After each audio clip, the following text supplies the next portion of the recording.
Hello, what's up, Tojangis? Sekarang kita sudah bersama dengan Mitsubishi Outlander PHEV atau PHEV atau Plug-in Hybrid Electric Vehicle. Dan mobil ini merupakan sebuah solusi mobilitas masa depan yang ditawarkan oleh Mitsubishi, sekaligus menjadi mobil termahal atau termewah yang dijual oleh Mitsubishi Motors Indonesia. Harganya tembus 1 miliar rupiah. Jadi kayak apa sih? Pasti kita penasaran dong, seperti apa teknologi yang ditawarkan oleh sebuah Mitsubishi seharga 1,3 miliar rupiah. Karena itu, kita coba aja yuk, luar dan dalam, start your engine.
Jadi tampang luar dan dalam dari Outlander PHEV ini boleh biasa aja. Justru yang bikin kita paling penasaran adalah rasa berkendara. Jadi kayak apa sih SUV bermesin 3 ini? Yuk test drive si Pe.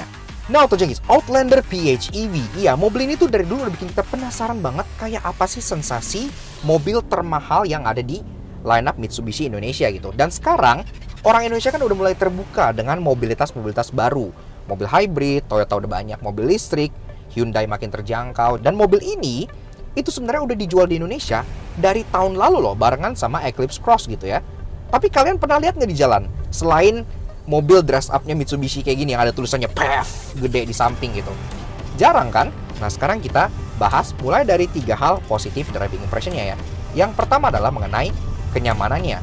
Nah, ini unexpected, walaupun mobil ini CBU Jepang, tapi rasa berkendara ini, kenyamanan kaki-kaki suspensinya itu justru lebih mirip ke mobil Amerika. Iya, dia tuh ngapal, ngayun, halus, dan bener-bener terasa seperti ngambang gitu. Orang tua tuh pasti suka banget bantingan seperti ini, dan buat jalan jauh, buat long distance cruising, itu bakal nyaman banget. Bantingan itu kayak naik karpet terbang gitu ya. Kemudian yang kedua adalah mengenai sensasi ala EV-nya. Karena kan walaupun ini plug-in hybrid electric vehicle, tetap ada sensasi EV mode ya. Jadi torsi instan tetap bisa dirasakan ala-ala EV gitu. Kalau quote on quote nyokap gue sih ngomongnya kayak naik roller coaster begitu kata beliau gitu ya. Jadi memang sensasinya tetap dapat, kenyamanan, kesunyian, minim vibrasi ala EV-nya juga dapat gitu ya. Jadi nggak kalah dibanding kalian beli yang full EV. Ini malahan jadi nggak ada range anxiety karena tetap ada mesin bensin yang bisa kalian isi seperti layaknya mobil normal gitu. Yang ketiga adalah ngomongin soal bensin, tentunya adalah konsumsi BBM-nya. Karena mobil seperti ini itu ujung-ujungnya kan mobil yang eco, yang hijau gitu ya. Start Now campaign gitu yang bikin kita bertanggung jawab. Konsumsinya itu lumayan mencengangkan at least bagi kita. Kita udah pernah nyobain hybrid synergy drive, e-power. Namun mobil ini, dari mesin bensinnya sendiri itu tercatat kurang lebih sekitar 1:13. Terus alright, cukup biasa aja. Tapi gimana kalau digabungin dengan mesin bensin dengan motor listriknya gitu, dengan baterainya yang lumayan ini 13,8 kWh, dia bisa mencatat konsumsi BBM gabungan itu 1:29.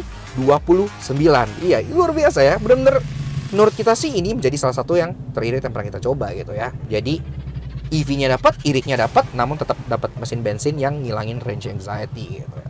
Namun tentunya nggak ada mobil yang sempurna. Sekarang kita bahas 3 hal negatif dari driving experience. Yang pertama adalah soal insulasinya, lebih tepatnya di bagian bawah ya. Karena sebuah mobil hybrid atau mobil listrik pada saat EV mode gitu kan pasti kan sunyi banget, mesinnya tuh nggak main, cuman ada suara angin dikit-dikit gitu ya. Tapi yang justru kedengaran di mobilnya adalah tire noise dan road noise-nya gitu. Dan beberapa suara dari bawah, kayak contohnya knalpot motor dari depan itu dari bawah tuh kedengeran gitu. Jadi agak disayangkan, sensasinya tuh agak sedikit berkurang berkat road noise yang masuk dari bawah. Mungkin bisa dikasih peredam lebih, atau mungkin bannya dibikin cari yang lebih silent, itu mungkin bisa di-improve ke depannya. Kemudian yang kedua adalah mengenai build quality dan interior desainnya. Mau nggak mau pas kalian beli mobil yang harganya segini, ekspektasi kalian kan pasti tinggi banget gitu kan. Pengen experience yang mewah karena kan sudah di atas 1 miliar. Mobil ini dari dalam sini setir sama dengan Pajero, interior layout, fit and finishnya cukup oke, tapi materialsnya biasa aja, nggak ada yang terlalu gimana-gimana, nggak ada audio branded, ini audionya in-house, Mitsubishi Power Sound System. Untung audionya enak banget, itu ngangkat banget. Sisanya desainnya biasa aja, apalagi dengan trim-trim karbon seperti ini yang menurut gua agak kurang pantas di mobil seperti ini ya. Kan eco-friendly gitu kan, kenapa trimnya malah karbon yang berkesan sporty, agak clash gitu. Jadi interior design dan experience kita itu bukanlah poin utama mobil ini, lebih ke teknologi sih actually gitu ya, karena desain luar dan dalam agak biasa aja menurut kita ini. Dan yang ketiga adalah beberapa faktor dari driving experience ya. Pertama-tama soal steeringnya, dia menurut gua agak terlalu ringan, jadi ya memang lebih catered untuk urban steering, untuk orang-orang dalam kota maneuvering gitu-gitu ya, jadi bukan yang lebih ke feedback gitu, karena memang setirnya enteng banget. Dan juga paddle shift di bagian belakang sini, ini tidak seperti paddle shift pada umumnya yang kalian naik turunin gigi, karena ini kan single gear gitu kan. Nah ini paddle shiftnya adalah untuk ini ya, regen, jadi untuk braking gitu, kayak engine braking, dan itu untuk ngambil energinya. Tapi menurut gua regennya itu bisa dibikin harusnya lebih kerasa lagi, supaya mungkin bisa one pedal driving macam e-power gitu ya. Tapi tentu saja semua hal negatif tersebut itu bakal bisa dilangkahin kalau kalian bisa lihat get past the price dan kalian mengincar teknologi dari mobil ini. Karena memang teknologi itu feature pack banget ya. Tentunya mesin dan motor listriknya gitu-gitu segala macam. Pokoknya teknologi itu benar-benar full. Dan menurut gua skenario yang paling pas mobil ini adalah kalian bersama keluarga jalan bareng keluar kota yang jauh gitu ya, Semarang atau Surabaya, nyalain adaptive cruise control dan menikmati keiritan dan kenyamanan bahan bakar mobil ini yang benar-benar khas banget dengan mobil hybrid ataupun EV. Disitulah Outlander PHEV menurut kita bakal shine banget, dan pastinya mobil ini akan sangat eksklusif di Jakarta bagi kalian yang suka tampil beda sekaligus hijau. Eksterior secara desain memang cenderung main aman dan tampil minimalis, namun untuk facelift kedua ini udah diupdate dengan dynamic shield baru serta perlampuan LED yang membuatnya tampil lebih modern. Nah tuh guys, walaupun mobil ini stikernya itu merah itu racing banget, tapi dia tetaplah sebuah PHEV yang artinya mobil yang hijau itu eco. Makanya kita syuting di tempat yang sangat hijau itu eco, ini alamnya banget gitu ya. Namun seperti yang kita bilang tadi pas lagi sesi driving, mobil ini tuh lebih menjual teknologi gitu ya, karena secara desain, secara feel, bahkan secara model sendiri ya nggak jelek, cakep-cakep aja, tapi biasa aja gitu, nggak ada yang terlalu striking gimana-gimana, cukup manis dan cukup timeless, tapi segitu aja gitu ya. Oke, kita bedah dulu satu-satu dari belakang. Pertama-tama dari atas, dia antena sudah shark fin, udah kekinian, kemudian ini juga udah dapat integrated roof spoiler dengan third stop lamp di sini, kacau dari fogger. Ini warna-warna dia bukan dual tone karena ini stiker-stiker aja, makanya dia jadi begini. Kemudian di sini pun logo Mitsubishi ada chrome garnish yang kayak ducktail gitu, cukup nice lah, cukup manis. Badging Outlander PHEV atau orang Indonesia pasti bacanya Outlander PHEV gitu ya. Plug-in hybrid electric vehicle dengan warna biru. Oke lah. Bumper di sini ada kayak semacam skid plate yang ngelindungin barang pas mau dimasukin. Untuk safety udah ada kamera di bagian sini dan ada 4 buah parking sensor di bagian bumpernya sini. Ala-ala SUV gitu, ada kelading-kelading hitam, tapi dia ini sewarna body. Jadi cuman bentuknya aja, tapi at least tetap ada skid plate warna silver di bagian bawah sini yang membuatnya tetap terlihat cukup manis. Dan juga perlampuan belum full LED. Jadi pertama-tama lampu senja dia ada 3 buah kayak LED yang di bagian sini, yang walaupun di dalam tuh kelihatannya nyala nggak kayak LED. Lampu rem LED dots di bagian sini, lampu sein di bagian pinggir sini, dan lampu mundur itu ada di bagian bumper bawah sebelah sini. Dan untuk sebelah sana, karena ini juga speknya spek CBU Jepang gitu ya, udah dapat rear fog lamp yang offset di bagian sana gitu. Dan gue juga lupa bilang di bagian belakang sini itu ada stiker yang tulisannya SAWC, iya, atau Super All Wheel Control. Karena lagi-lagi mobil ini kan dia all wheel drive thanks to motor listriknya gitu ya. Jadi dia udah ada SAWC sebagai bawaannya. Oke lah. Nah, ke samping ini stiker yang gue bilang ini part of their campaign. Jadi aslinya tuh nggak ada. Kalau kalian beli, kalian dapat unitnya polos aja. Ini BEV gede banget ya, plug-in hybrid electric vehicle, dan ada kayak petir-petir ala spin cobra gitu. Jadi kelihatan mobilnya kayak lebih lightning drifto gitu. Ke atas tetap ada roof rail warna silver di sini yang besi dan bisa dipakai. Di sini ada window line warna chrome, dan chrome-nya pun agak black chrome gitu ya, jadi nggak terlalu silau. Door handle sudah grip type, dan di sini pun sudah ada smart entry berupa buttons di bagian sini ya. Cukup oke lah. Ke bawah lagi, di sini ada side skirt yang agak ketutup-tutupan sama stikernya, tapi at least-nya di sini ada chrome bits-nya gitu ya. Jadi oke lah, tampangnya cukup premium. Ada chrome di sini, nggak terlalu polos gitu. Dan juga untuk bagian spion, yang kita suka di sini warna body, jadi nggak ada chrome-chromean lagi di bagian sini, really nice. Spionnya pun ada blind spot monitoringnya, ada indikator di bagian sini, ada kamera di bagian bawah sini karena kameranya sudah 360, nggak cuma belakang tapi ada samping dan depan. Plus ini pun sudah electric retract dan sudah auto retract juga.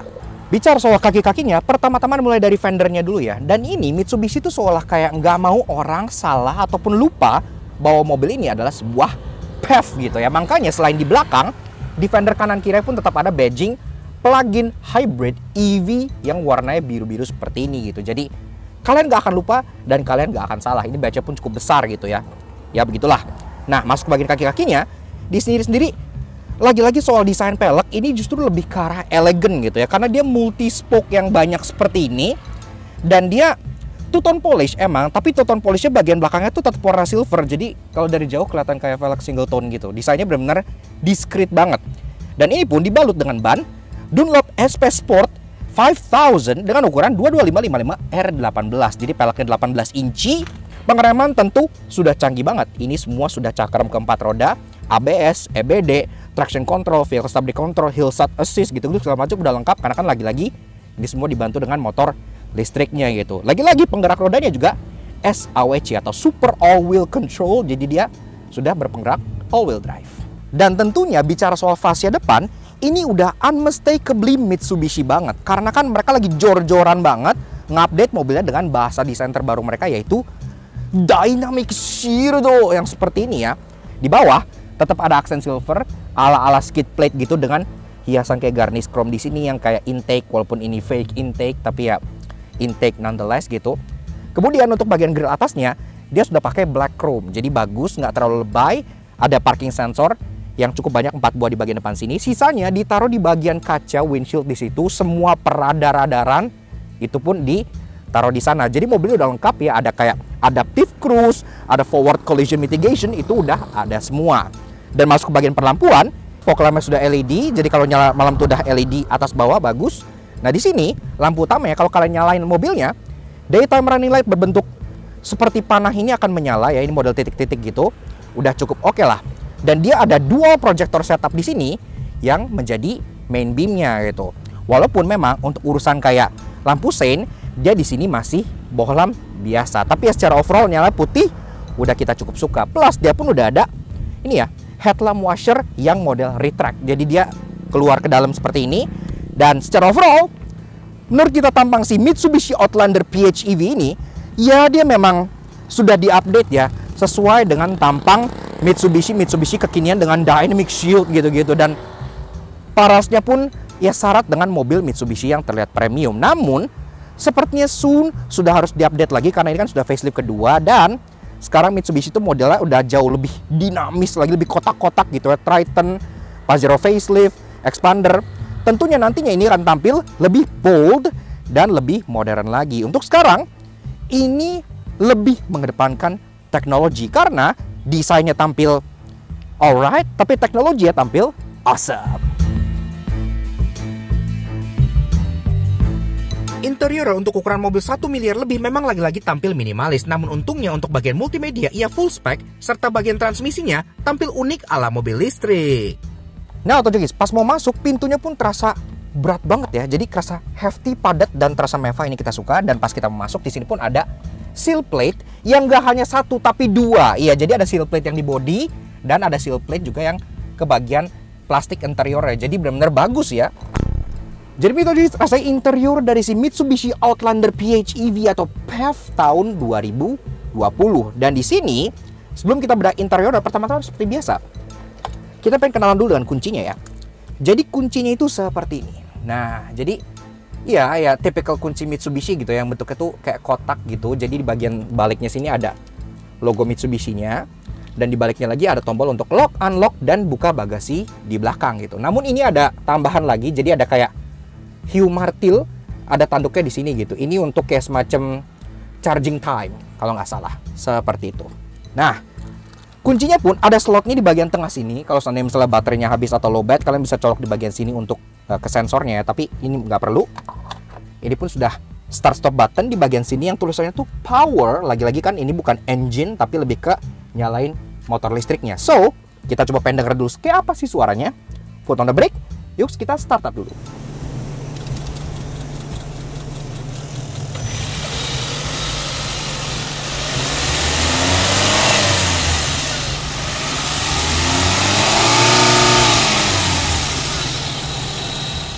Nah, Tojangis, untuk urusan berpacu inilah hal yang paling dibanggakan oleh Mitsubishi Outlander PHEV karena mesinnya sendiri ada 3, iya. 2 motor listrik masing-masing di depan dan di belakang, dan ada 1 mesin internal combustion di bagian depannya. Untuk mesin bensinnya, kodenya 4B12 2400cc inline 4 DOHC dengan MIVEC. Tenaganya kecil, hanya sekitar 126 horsepower dengan torsi 199 Nm. Karena mesin ini hanya digunakan sebagai support pada saat ngecharge baterai ataupun pada saat bagian motor depan itu kehilangan daya, jadi mesin bensinnya kick in. Jadi mesin ini front wheel drive. Namun secara overall, mobil ini memang mengandalkan motor listrik di depan dan belakangnya sebagai metode penggerak utamanya ya. Jadi yang utamanya adalah motor listrik, bukan mesin bensinnya.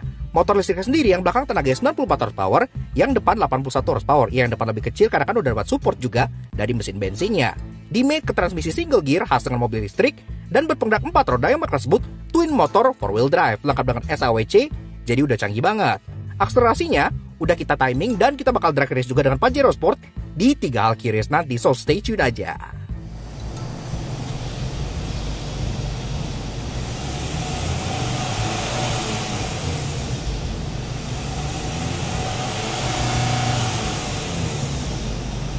Lanjut ngebahas bagian interiornya. Pertama-tama soal kualitas, oke lah, dia kualitasnya untuk harganya nggak malu-maluin. Jadi udah cukup oke. Dashboard soft touch, di sini ada real stitching gitu ya. Sini pun soft touch sampai door trim. Dashboardnya sendiri dia desainnya tuh kayak driver oriented gitu ya. Konsol tengahnya tuh kayak agak di angle ke arah drivernya, jadi semuanya tuh lebih easy to reach dari bagian drivernya. Nah, head unit ini kita cukup suka sebenarnya karena dia OEM gitu ya. Jadi kalau kita misalnya nyalain gitu ada logo Mitsubishi dan dia ada menu utamanya seperti ini, multimedia, phone, setting, car info, dan untuk apps. Kalau kita ke setting, sound control, volume, Bluetooth, udah ada Apple CarPlay, Android Auto, vehicle setting, dan sudah lengkap. Phone, kita bisa connect device. Media, ini audio off bisa kita onin gitu ya. Dan ini jadi udah ada Bluetooth, udah ada USB, udah ada kayak yang gue bilang Android Auto, Apple CarPlay, dan udah ada radio tentunya. Untuk bagian vehicle information, di sini ada energy flow. Kalau kalian pengen lihat-lihat kayak begini ya, mana yang lagi ngecas, mana yang lagi ngasih power ke roda, mesinnya lagi ngapain, tuh kelihatan semua. Energy monitor juga kelihatan di sini ya, kayak ada sistem power, fuel consumption-nya berapa, kemudian lagi ngecharge, accumulated amount-nya gini segala macam bisa. Ada trip meter, EV driving-nya berapa persen. Oh ternyata pas gue nyetir selama beberapa hari ini, gue make hampir 50% tuh selalu EV driving. Jadi gue hemat, gue kontribusi ke alam. Alhamdulillah. Mitsubishi Power Sound System dengan logo speaker berwarna merah yang boom gitu. Saking boomnya ada lalatnya di situ. Go away. Nah, jadi kurang lebih seperti itu. Kenapa gue pengen highlight bagian ini? Karena sound system dari mobil ini itu bisa gue bilang sangat bagus. Iya, jadi sangat bagus itu to the point yang kayak kalau kalian putar lagu yang nge-bass, R&B gitu, itu bener-bener dentumannya tuh benar-benar bagus gitu ya. Walaupun di bagasi itu nggak ada subwoofer dan walaupun kayak audio itu nggak yang branded kayak Rockwell Fosgate gitu, tapi di sini tulisannya di Twitternya tetap ada Power Sound System ya. Gue sih curiga sebenarnya ini mungkin audionya ditune oleh Rockwell Fosgate karena kan rata-rata Mitsubishi dari dulu Outlander pun selalu pakainya tuh Rockwell Fosgate gitu. Jadi ini bagus lah. Climate control sudah otomatis, sudah digital, dia dual zone, sampai heater pun ada, dan pengaturan analog pun sudah lengkap semua, sampai front defogger dan rear defogger pun sudah ada di sini. Cigarette lighternya ini jadul sekali, tapi ya nggak masalah. Ya kalau kalian pengen mencharge something bisa di sini. Ada tombol untuk power tailgate-nya, dan ada beberapa ini lagi, ada tombol input untuk media USB, ada tombol untuk blind spot monitoring, untuk nyalain AC charger di bagian belakang, dan ada eco mode. Iya, jadi ini walaupun mobil udah hijau, bisa dibikin lebih hijau lagi kalau kalian pencet eco mode. Ke tengah, sini pun ada 2 buah cup holder yang bisa ditutup seperti ini, jadi flush dan rapi. Nah, dan kita masuk ke bagian salah satu yang favorit gue di interiornya, yaitu bagian tuas transmisi ya. Persnelingnya ini tuh benar-benar mirip banget dengan mobil-mobil masa depan, seperti contohnya Prius atau Kicks gitu, yang unik gitu. Ini sendiri kayak cowet gitu ya. Jadi kalau orang yang kebanyakan di dapur itu bisa megang ini langsung benar-benar kerasa banget. Oh yes gitu, gue pernah megang ini karena ini kayak cowet. Tapi ini oke, bagus lah. Ada tulisan Outlander PHEV dengan bentuk segitiga kayak gini ya. Dan kalau kalian pengen masuk dan engage persnelingnya, ini kalian tinggal geser ke kanan dan geser ke belakang. Nah, ini udah masuk ke drive. Kalau kalian pengen netral, kalian geser ke kanan dan tahan. Ini udah netral. Kalau kalian pengen mundur, kalian geser ke kanan dan ke atas. Ini udah masuk mundur. Dan tentunya kalau masuk mundur, langsung kelihatan di sini ada 360 monitor, alias itu ya, surround view camera gitu. Termasuk dengan guidance line yang sudah dynamic trajectory, dan bahkan sampai di sini-sini pun dia sudah dynamic ya. Jadi oke lah, kamera sistemnya canggih, kita sangat suka gitu. Dan ini pun definitionnya walaupun nggak terlalu high def, tapi dia terang, jadi kalau malam tuh cukup jelas. Dan juga kalau kalian pengen masukin ke park, tombolnya ada di bagian depan sini, kalian tinggal pencet aja sini, dia akan langsung masuk ke park gitu. Ke belakang lagi, di sini ada 2 buah buttons yang untuk mengatur semacam kinerja dan arrangement dari antara motor listrik dengan mesin bensinnya gitu ya. Jadi di sini ada 3 buah pengaturan. Pertama-tama itu ada normal mode. Kalau normal ya udah antara motor listrik dengan mesin bensin bekerja secara sinergik gitu ya, berkesinambungan gitu. Kalau kita pencet, kita masuk ke mode safe. Di mode safe ini akan menghemat baterai dan menghemat motor listriknya gitu ya. Jadi supaya lebih tahan lama dan range EV-nya bisa lebih jauh. Kalau kita pencet lagi sekali lagi, maka terdengar. Nah, mesin bensinnya menyala dan kita masuk ke mode charge. Di mode charge, ini yang lebih dominan bekerja adalah mesin bensinnya, terutama untuk nge-charge baterainya ya. Jadi kalau misalnya baterai lagi low gitu, kalian sebenarnya nggak harus mencari charging point di mana gitu dicolok. Kalian bisa ke mode charge, maka mesin bensinnya akan digunakan untuk nge-charge motor listriknya. Walaupun memang kalau di mode ini tentunya bensin konsumsinya akan menjadi lebih boros ya, karena kan dipakai nih, nyala terus gitu untuk nge-charge motor listrik ya gitu.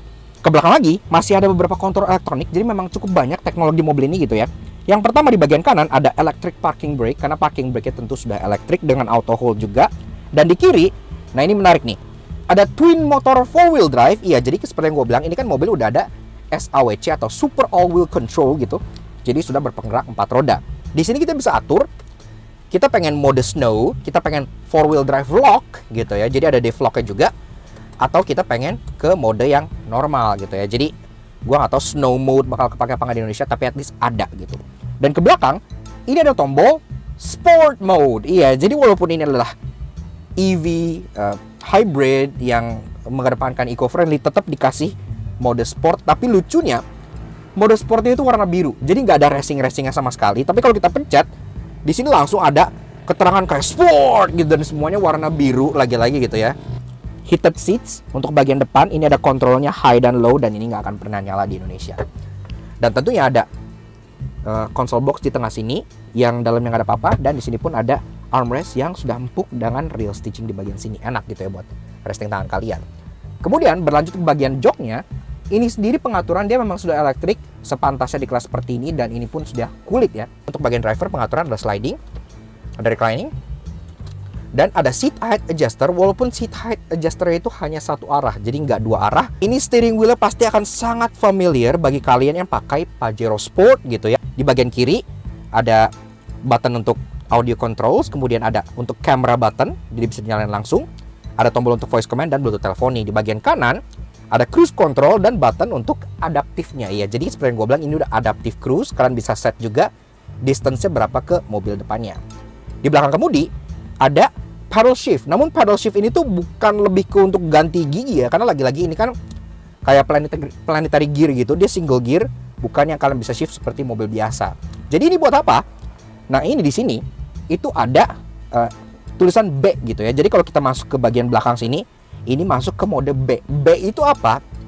Ini bisa dianggap semacam kayak low gear. Jadi dia akan nahan gitu.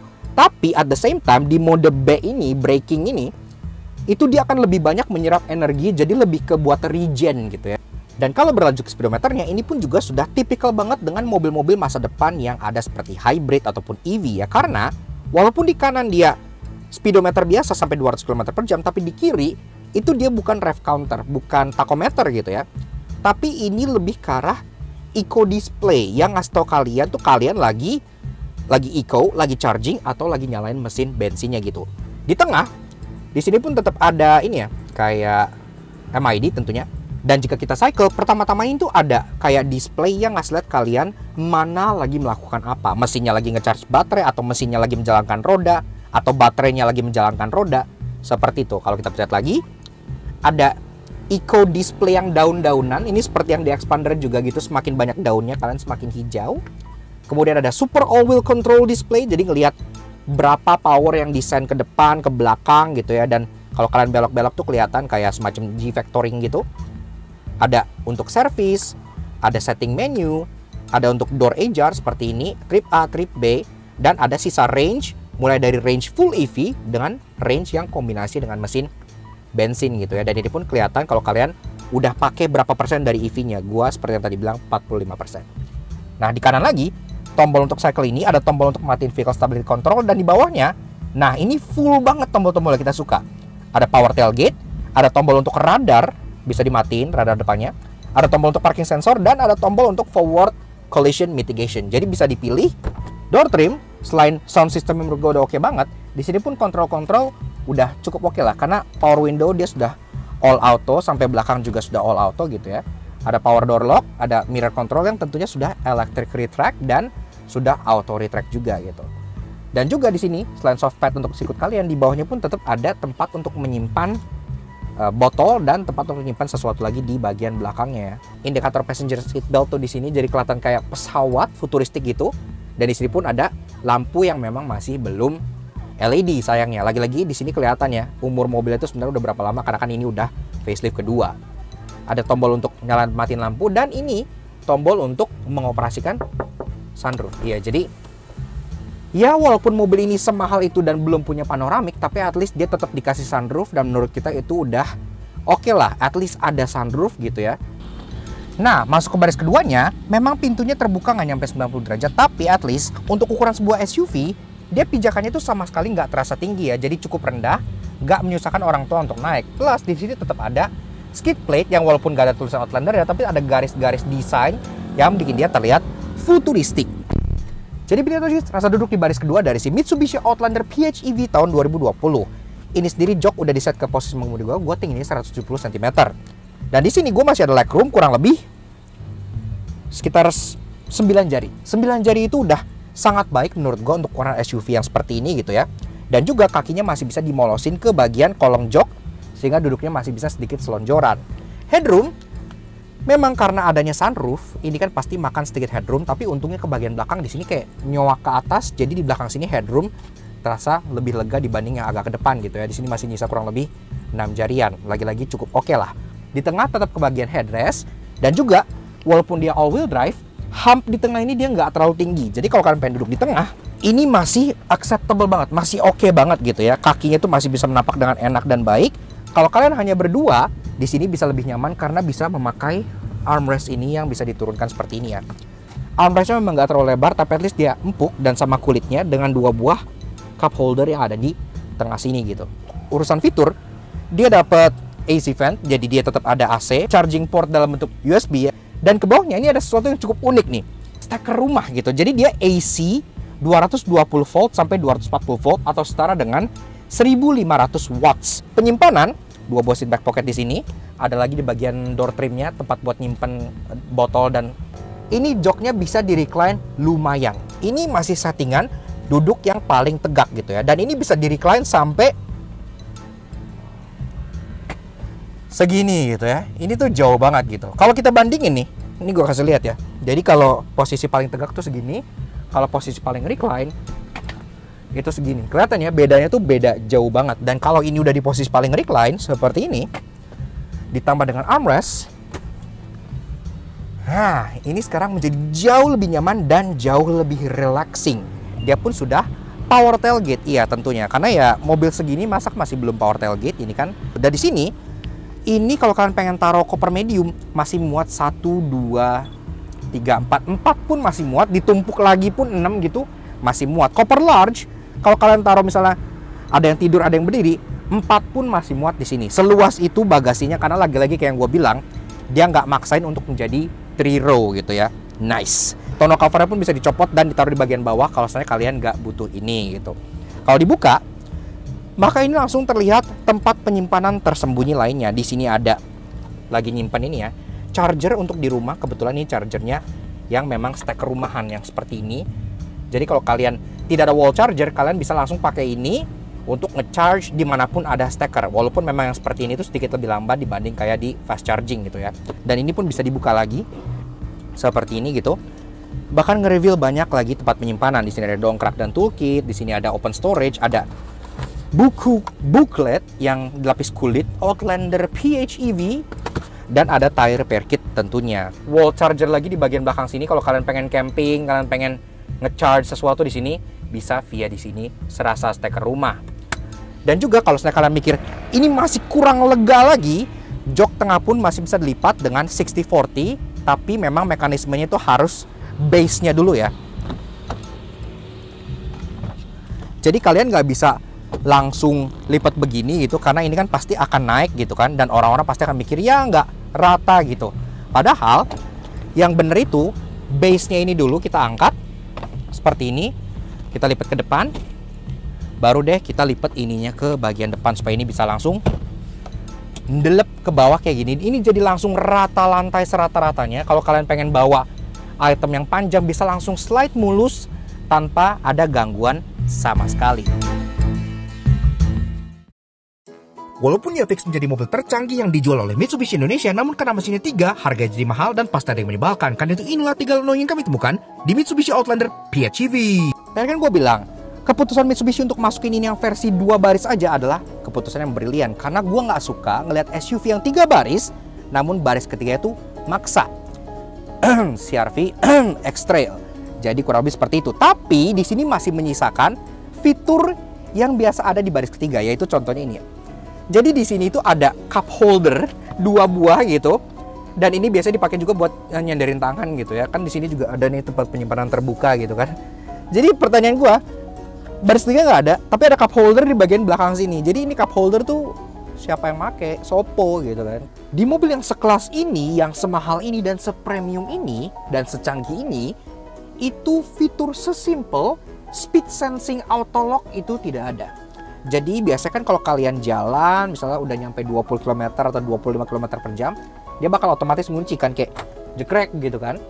Di mobil ini tidak ada. Jadi kalian harus ngunci pintu sendiri, dan itu calon lupa. Misalnya kayak di lampu merah baru itu rawon jambret, baru kalian kunci gitu.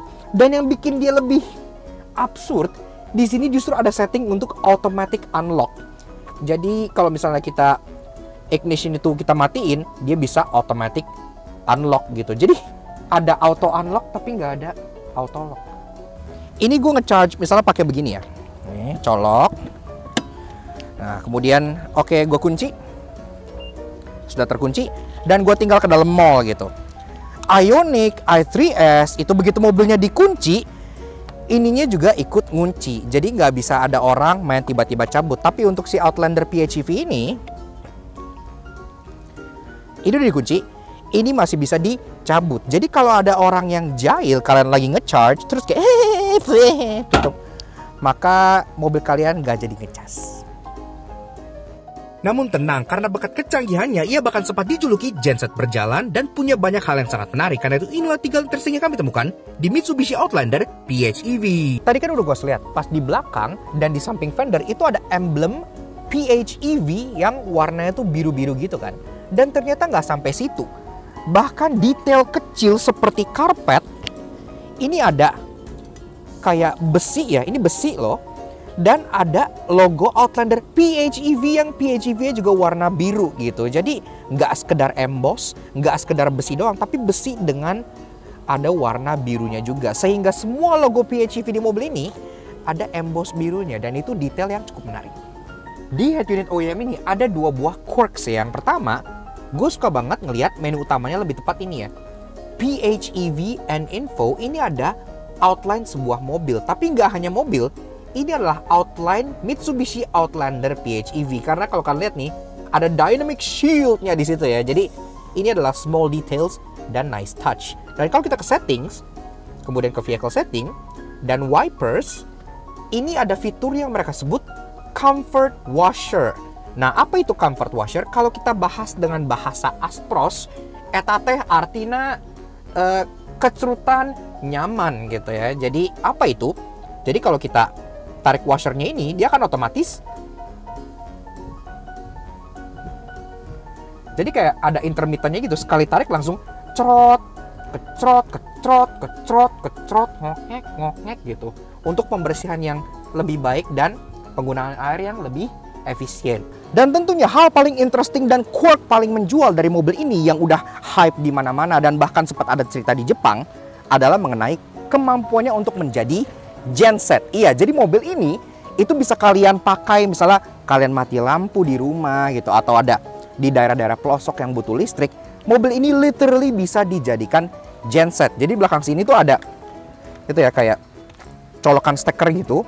Nah, ini bisa langsung colok di sini aja, dan keperluan kalian misalnya kayak penjernih air, atau misalnya kayak kulkas, atau misalnya termos buat masak gitu-gitu, itu bisa langsung dicolok situ dan nyala gitu, nggak perlu adaptor apa-apa lagi. Bahkan di Jepang sana pernah ada kisah sebuah keluarga itu survive habis bencana gempa buminya Hokkaido hanya dengan Mitsubishi Outlander PHEV mereka. Jadi 10 hari mereka bertahan hidup tanpa listrik di rumah hanya mengandalkan Mitsubishi Outlander PHEV ini. Dan itu menurut gua quirks yang luar biasa dan noble gitu.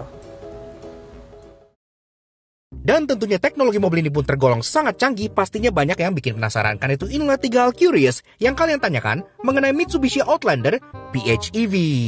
Kembali lagi di 3 hal curious, tempat di mana kalian bisa bertanya mengenai mobil yang kami review via Instagram komen. Dan 3 pertanyaan terpilih akan kita jawab di video review kita gitu ya. Dan kebetulan kita udah ada 3 pertanyaan yang terpilih nih. Dan yang pertama, itu pertanyaan datang dari agen bernama indoautomotive.co. Dan dia bertanya, kalau Outlander PHEV ini dibandingkan dengan hybrid dan e-power, itu mana yang lebih irit, Min? Nah, ini menarik ya, karena pastinya ini tuh bakal dibanding-bandingin sama hybrid dan e-power. Dan bicara soal kompetitor, oke lah, hybrid SUV gitu ya, Corolla Cross itu adalah yang paling dekat. Kemudian e-power pastinya adalah Nissan Kicks. Nah, untuk dibandingin, si Corolla Cross itu kan konsumsi BBM rata-ratanya itu ada di 1:22. Sedangkan untuk Nissan Kicks e-Power itu dia konsumsi BBM-nya ada di sekitar 1:20.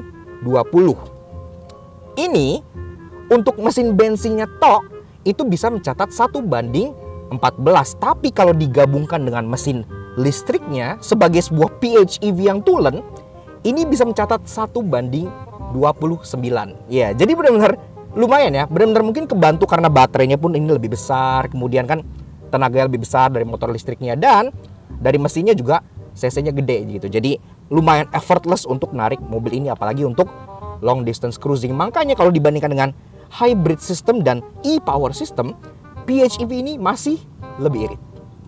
Lanjut ke pertanyaan kedua, dan ini berhubung pertanyaannya pendek-pendek, ada 3, gua gabungin jadi satu aja ya. Yang pertama dari agan Kristo.putrananda, kemudian yang kedua ada dari agan Nanungs, dan yang ketiga ada dari agan Adrian Netantio.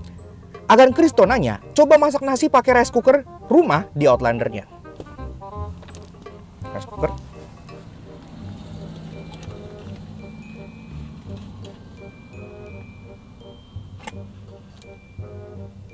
Yep. Lanjut ke request dari Agan Nanungs, maaf kita nggak ada LED TV apalagi PS5. Kita bukan anak sultan, tapi at least kita punya LCD TV punya kantor seperti ini ya. Makanya kita coba aja, sama aja kan? Nah, kita colok. Nyala nggak? Bukan endorse, bukan sihir, ini bukan sponsor, jadi abaikan aja gitu ya. Tapi, yap, bisa nyala dan bisa main PS di belakang sini kalau kalian mau. Dan masih di yang kedua, ini yang terakhir datang dari agen bernama Adrian Etantio. Dan ini dia bertanya, bisa buat genset berapa rumah? Nah ini agak ekstrim sebenarnya, tapi oke lah kita coba simulasikan. Di sini kita udah pakai steker. Tadi kan Agan Nanung juga nanya ya, kalau dicolok steker yang banyak gitu apakah dia akan konslet? Nah ini kita buktikan nih. Pertama-tama jadi satu-satu ya. Ini termos. Ini steker udah nyala by the way. Udah nyala. Ini termos. Nih ya. Nyala. Kemudian ada nih rice cooker. Colok. Rice cooker.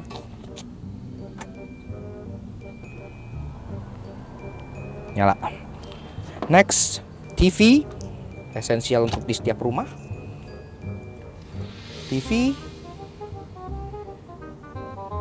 Nyala. Kemudian berikutnya air purifier.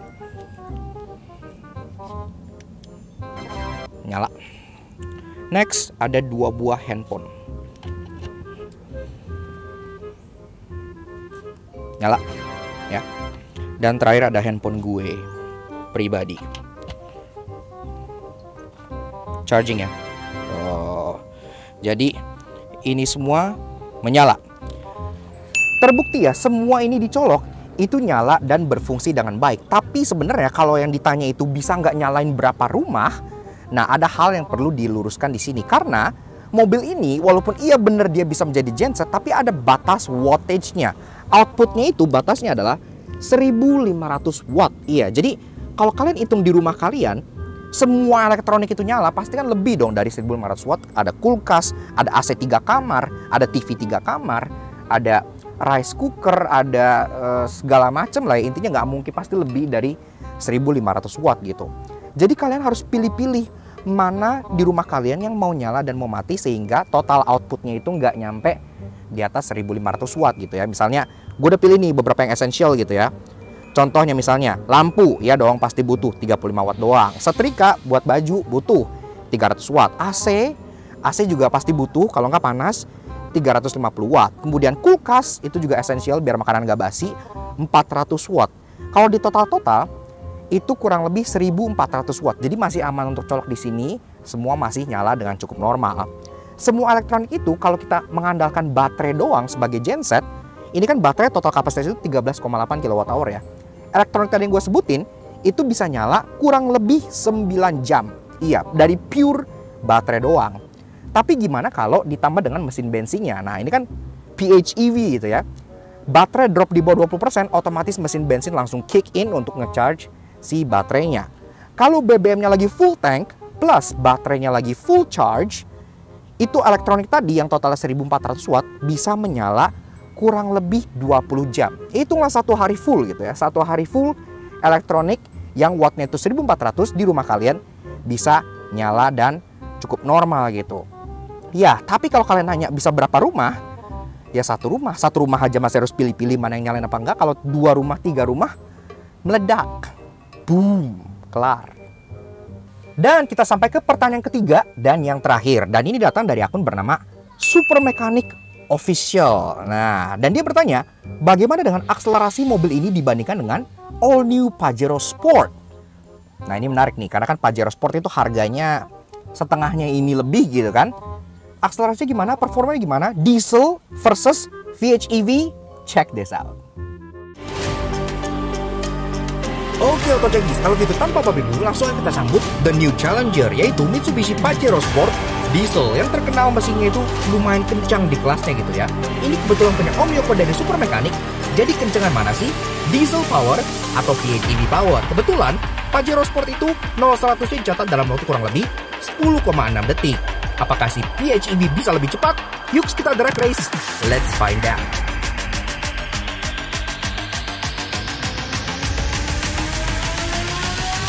Three, two, one, go!